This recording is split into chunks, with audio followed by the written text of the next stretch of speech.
Sri Gurubhyo Namaha children. I welcome you all to our online class. And in this video, we are going to start with a new topic in human reproduction, that is gametogenesis. So what is gametogenesis first? What is gamete? Gamete is nothing but it is a germ cell, sex cells, okay, which are produced in the sex glands, okay. So when you take sex glands, that is gonads in male, we used to call it as testis. In case of female, we will call it as ovary. So these testes and ovaries, they are producing these germ cells, and the germ cells, when they fuse, okay, the fertilization results in the formation of zygote, okay, which is the initial stage of a new form, okay. So we are going to see in detail about the processes of this gametogenesis, okay. So what is gametogenesis? Genesis of gametes.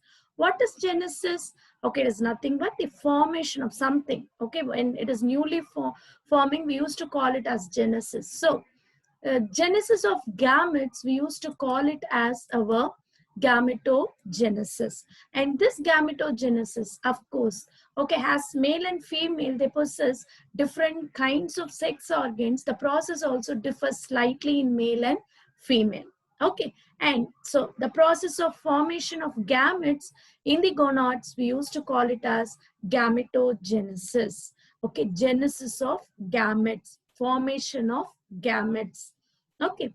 And in case of male, we used to call this process as spermatogenesis, okay. In case of male, we will call this process as spermatogenesis, because in males the gametes are nothing but our sperms, okay. So genesis of sperms, we used to call it as gametogenesis. And so the formation of haploid spermatozoa, it is nothing but our sperms, okay. So haploid spermatozoa from the diploid spermatogonia, we will call it as spermatogenesis. And oogenesis, genesis of, okay, the product of this gametogenesis, okay, we will call this as ooted. Yes, ooted. As it is forming this ooted, we are calling this process as genesis of ooted, that is oogenesis. So the formation of haploid egg, this haploid egg is nothing but our ooted, which is going to be formed in this process, okay. So this formation of ooted, haploid ooted with from diploid oogonia, we will call that process as oogenesis. So what is this spermatogonia and oogonia? They are nothing but the gamete mother cells. Yes, gamete mother cells. Okay, so these cells will be diploid in nature. When it is undergoing meiosis, okay, there is reduction in the number of chromosomes into half, which leads to the formation of haploid gametes. Okay, so this is about the two types of gametogenesis taking place in human beings. And in this video, we are going to start with our spermatogenesis. As we have seen already, spermatogenesis is nothing but the process of formation of sperm, okay. This is actually the sperm, male germ cell, okay. So this spermatogenesis, okay, as I told you, it is a different step by which spermatogonia are transformed into the form of spermatozoa, okay. And it begins at the age of puberty, that is in male it is between 13 to 16 years, and it continues into old age. Already I told you, male, they are reproductively active throughout their lifespan. So this whole process is for development, it is taking place about 64 days, okay. So we'll see that is every time when the this spermatogonia to spermatozoa, it takes that 64 days of time, okay. So now we'll see which is the location of this spermatogenesis. Okay, spermatogenesis, formation of sperms. Where the sperms are formed, it is in the testis. And in testis, okay, it contains the structure called seminiferous tubules. And these seminiferous tubules are the location of this spermatogenesis. spermatogenesis. Okay, and you know that this seminiferous tubules, in between each and every tubule there will be a space, and we are calling that space as interstitial space. And this interstitial space is having some interstitial cells, which we are calling it as the cells of Leydig or Leydig cells. And what is the importance of Leydig cells? Yes, they are producing androgen. That is, they are producing the androgen called testosterone, which stimulates the process of this spermatogenesis. So this is about the location of our spermatogenesis, the lumen of the seminiferous tubules. The space within the seminiferous tubules is a location of this sperm formation. Okay, so now before going deep into the spermatogenesis, you should know some terms. Okay, so what are the terms when you see spermatogenesis? Already we have seen. Then see here, spermiogenesis.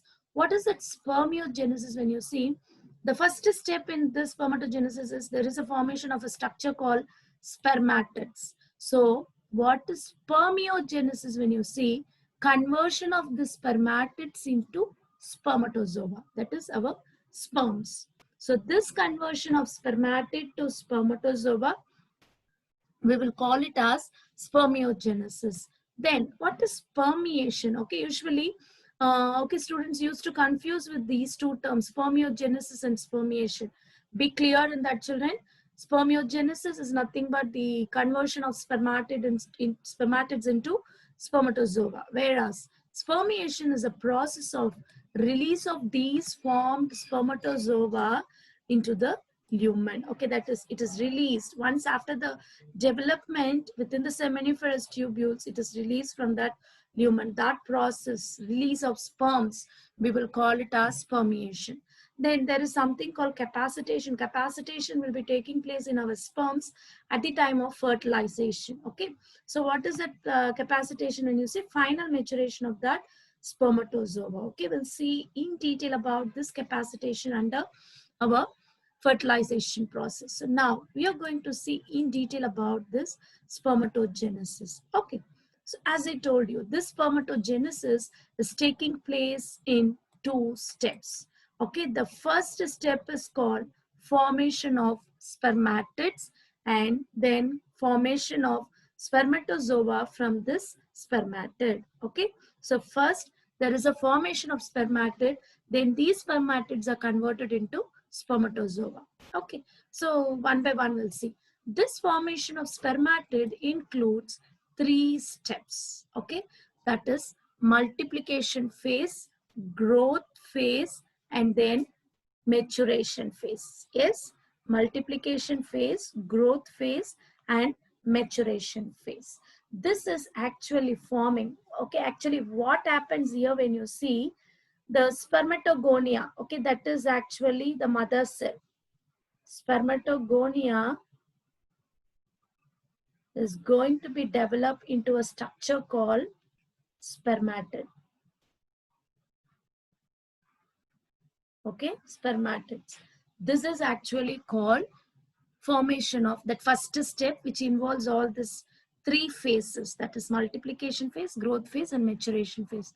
Later, this developed spermatids are converted into this spermatozoa. Okay, that is matures. The spermatids are developed into the form of our sperms. Okay, that differentiation process, okay, we will call, as it is differentiating from spermatid into spermatozoa, that phase is called differentiation phase. Okay, so we will see in detail about this spermatogenesis. So this is the simple flow chart of spermatogenesis, what is actually taking place. So there is a spermatogonia, which is, what is this 2N stands for?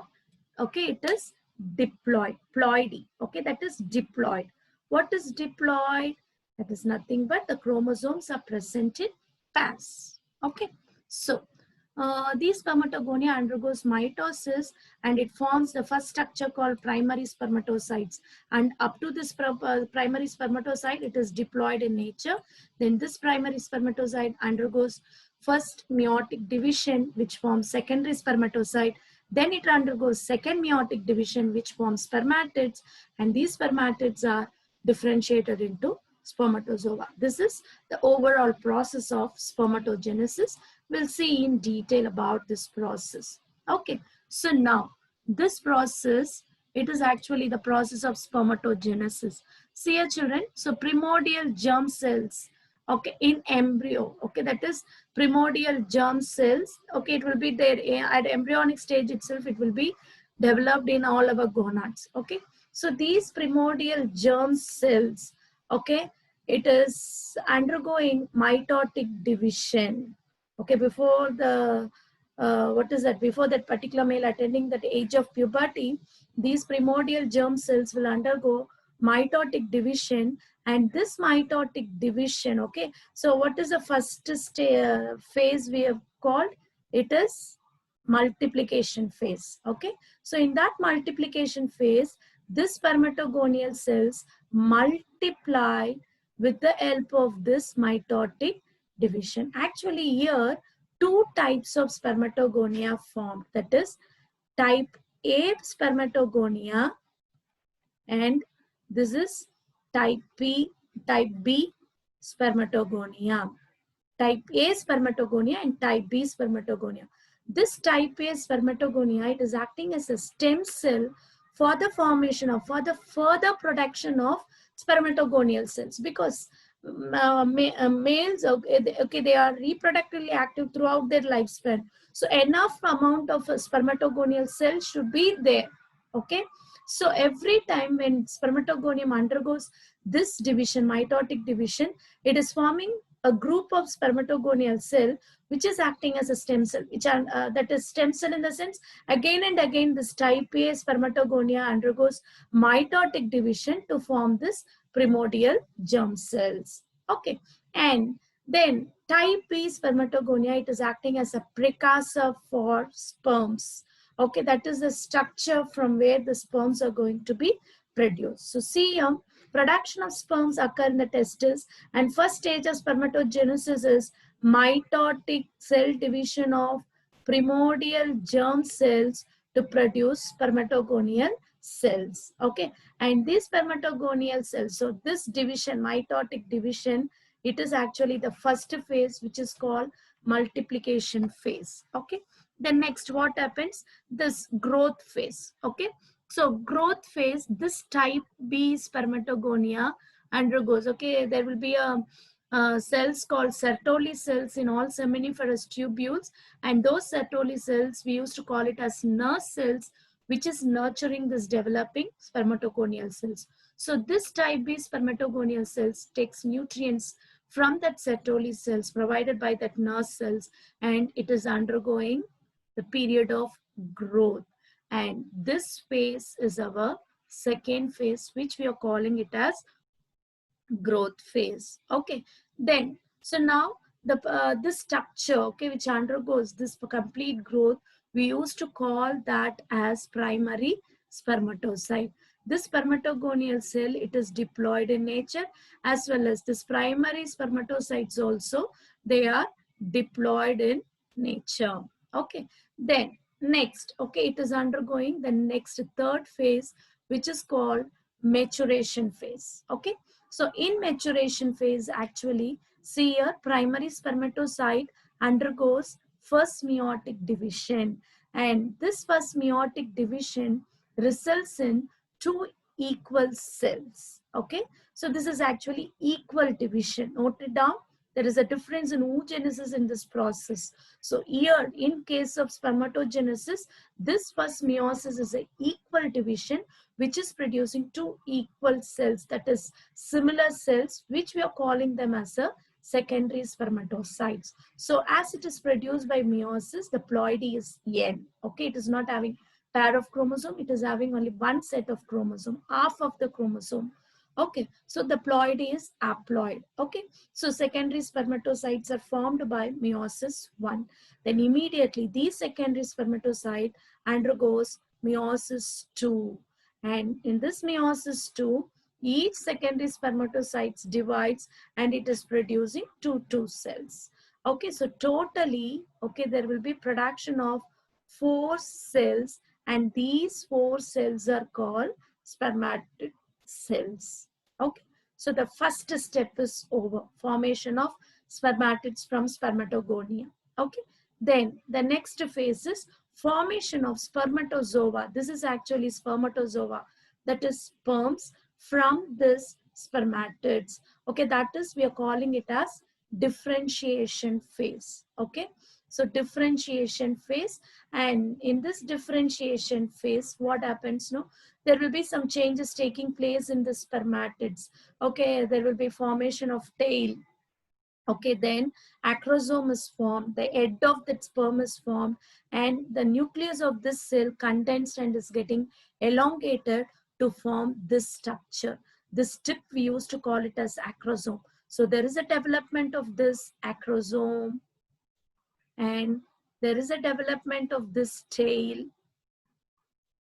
Okay, and this condensation of nucleus and all taking place. So because of the differentiation, the spermatids are converted into spermatozoa. So now the result of this process, when you see one spermatogonium, okay, so this thing, it should be noted here. From one spermatogonium, how many sperms produced? 4 sperms produced. Okay, children. So one spermatogonial cell will give rise to 4 sperms. So each primary spermatocyte produce 4 sperm cell, okay, with haploid number of chromosome. In our body, human female, we have 46 chromosomes, that is 23 pairs. Up to this, it is 23 pairs. Okay, 46 in numbers, chromosomes. But here, when it is undergoing meiosis, the number reduced to half, 23. And all this will have only 23 numbers of chromosome. And even spermatozoa is also having, they are also haploid in nature, that is, they are having 23 numbers of chromosomes. So this is how sperms are produced by the process of this spermatogenesis. Yes, children. So this is how this spermatids, okay, how there is a formation of spermatozoa, condensation of nucleus, and the cell organelles will disappear, and there will be a formation of axial filament, that is tail. Okay, at last it results in the complete structure of this sperm. Okay, so this overall process we are calling it as spermatogenesis, and it is repeatedly asked question, difference between spermiogenesis and spermiation. Spermiogenesis, it is a process of transforming spermatid into mature spermatozoa. Okay, and what is spermiation? When you see, once the sperms matured, okay, the sperms get attached to the Sertoli cells. Sertoli cells also present inside the seminiferous tubules. Okay, the head of the sperm, okay, it is getting embedded in the Sertoli cells, and it gets nourishment from that Sertoli cells, and when it is attaining its maturation, it is released from that seminiferous tubules. So this release of sperms, we used to call it as spermiation. Okay, every time, at every ejaculation, human male is producing 200 to 300 millions of sperms. Yes, every ejaculation is producing these many numbers of sperms, and to be okay, fertile, that is for normal fertilization, out of this 60% of the sperm should have a normal shape and size. That is very important. Then only, okay, that is normal shape and size is very important for the sperm to be a healthy sperm. Okay, so 60% of them should possess okay, complete shape and structure. That is, it should be mature enough. Okay, then out of that 40% should have vigorous motility. What do you mean by motility? Ability to move. So this, out of the 60%, 40% of sperm should have vigorous motility. Okay, then only they can reach fallopian tube for the fertilization process. Okay, children. So this is about spermiation. Okay, so now structure of sperm. Okay, this is actually the diagrammatic view of sperm. The sperm structurally, it is divided into 4 parts, that is head. Okay, this part is called head, and it is having very narrow neck. And this piece, okay, this part, we will call it as middle piece, and this long structure, we will call it as tail. So head, neck, middle piece, and tail. The overall, the body of the sperm, it is enclosed by plasma membrane, being an animal cell. And the head contains, I told you, no, the tip called acrosome. This acrosome is very important at the time of entry of this sperm into our egg. And this acrosome is producing, okay, it contains some enzymes like sperm lysine and hyaluronidase, and these enzymes are helping the sperm to enter our ovum. Okay, so this is about the head and neck is there. It is connecting actually the head with the middle piece, and this is middle piece. Middle piece is having more and more numbers of mitochondria. Mitochondria, we know it is a powerhouse of the cell, so it is producing enough amount of energy for the sperm to move. Okay, and this tail, okay, it contains, this is called as axial filament, and this axial filament is surrounded by the cytoplasm axial filament, and this axial filament is responsible for the vigorous motility of this sperm. So healthy sperm will have this normal structure. Okay, so this is about the structure of sperm. The last thing, hormonal control of spermatogenesis. How? This spermatogenesis is controlled by our endocrine system. So endocrine system, when you see the endocrine gland, which is first involved is hypothalamus. Okay, hypothalamus, pituitary gland and all, it is located in our brain. Okay, so this hypothalamus, it secretes gonadotropin releasing hormone. Okay, gonadotropin releasing hormone, which is stimulating our pituitary gland. Okay, that is anterior lobe of pituitary gland is having two lobes, anterior lobe and posterior lobe. The anterior lobe is, okay, stimulated by the hormone synthesized by this hypothalamus, that is gonadotropin releasing hormone. And this anterior pituitary gland is producing two hormones, that is FSH and LH. What is FSH? Follicular stimulating hormone. FSH is follicular stimulating hormone and LH is luteinizing hormone. Okay, so this FSH, it stimulates the growth of seminiferous tubules and also it controls spermatogenesis. So when you see this LH, luteinizing hormone, acts on Leydig cells. So Leydig cells producing androgen. Okay, that's androgen, that is testosterone. It is taking care of the process of spermatogenesis. Okay, and this follicular stimulating hormone also, it is mainly acting on Sertoli cells. This flow chart is very important. Just go through this, children. Okay, so you'll get 3-mark question from this flow chart. So LH acting on Leydig cells to produce androgen, that is testosterone, and FSH acts on Sertoli cells, which helps in the process of spermiogenesis. This is about hormonal control. And this hormonal control, okay, the amount of these hormones, it is also having a negative feedback mechanism, negative feedback control. So how it is? As we have seen, hypothalamus is producing gonadotropin releasing hormone, which is stimulating pituitary gland to produce this LH and FSH. LH is acting on Leydig cells, which is producing testosterone, and this is okay, acting on the Sertoli cell, stimulates spermatogenesis, and it also producing a substance called inhibin. Okay, and androgen promoting complex. One more thing is produced along with this inhibin. This is APC. What is this APC? When you see androgen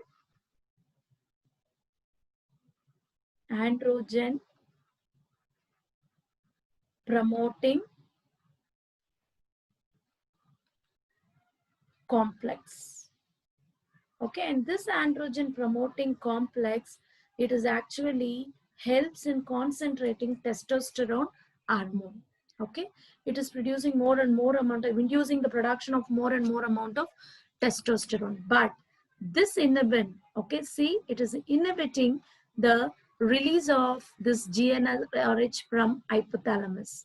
Okay, and at the same time, the increased amount of this testosterone also having negative feedback control. So increased production of testosterone and inhibin, it is inhibiting the function of hypothalamus, and that is, it is not allowing hypothalamus to produce this hormone. When gonadotropin releasing hormone is not produced, it pituitary gland cannot be stimulated to produce this LH and FSH. So this is actually called negative feedback mechanism of hormones. Okay, so they know when to be produced and how much hormone to be produced.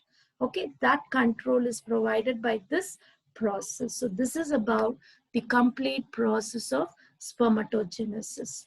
Thank you, children.